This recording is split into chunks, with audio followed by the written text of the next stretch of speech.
L'Afrique, berceau de l'humanité, est le deuxième continent le plus peuplé et représente environ 17% de la population mondiale, avec un peu plus d'1 milliard d'habitants pour 30 millions de kilomètres carrés.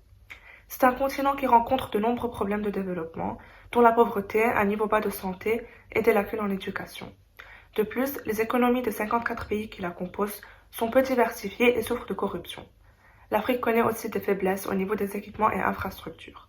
De nombreux défis se posent alors pour le continent noir.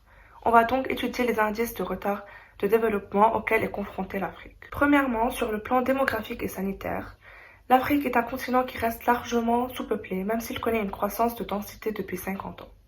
Il a 28 habitants par kilomètre carré, ce qui est loin de la moyenne mondiale de 47 habitants par kilomètre carré. Aujourd'hui, l'Afrique est le seul continent qui souffre encore de la famine. L'organisation humanitaire Action contre la faim a considérablement augmenté son budget en Afrique depuis 1990. 44 des 48 États subsahariens souffrent d'une faim chronique et dépendent de l'aide extérieure. Plus de la moitié des Africains n'ont pas accès à l'eau courante.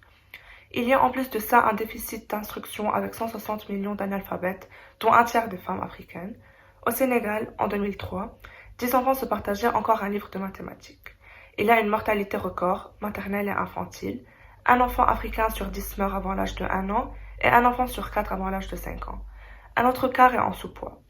De plus, même pas un quart des femmes utilisent un moyen de contraception. L'Afrique a 100 fois moins de médecins que la France, seule. Ensuite, sur le plan économique, le PIB par habitant est de 2000 $, soit 5 fois moins que la moyenne mondiale qui est de 10 000 $ par habitant.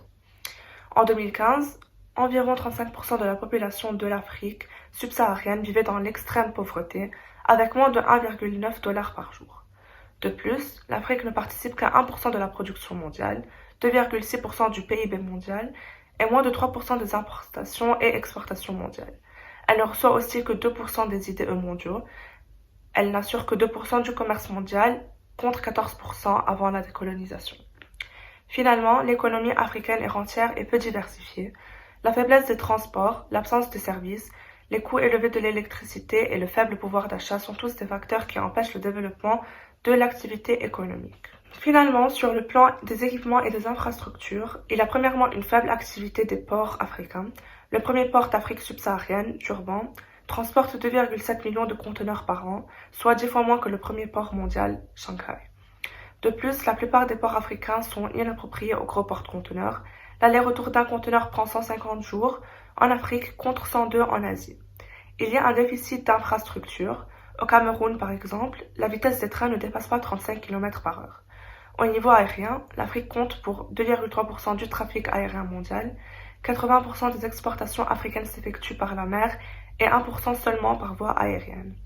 Au niveau de l'agriculture, c'est la source principale des revenus de l'Afrique pour 70% de la population. Mais les outils sont peu perfectionnés, les engrais sont peu utilisés et l'irrigation reste rare. Ainsi, comme l'Afrique est sous-industrialisée, elle ne peut transformer ses richesses. En conclusion, l'Afrique est un continent qui souffre de mal-développement et d'instabilité, autant au niveau sanitaire, démographique et économique qu'au niveau des équipements et infrastructures. Merci.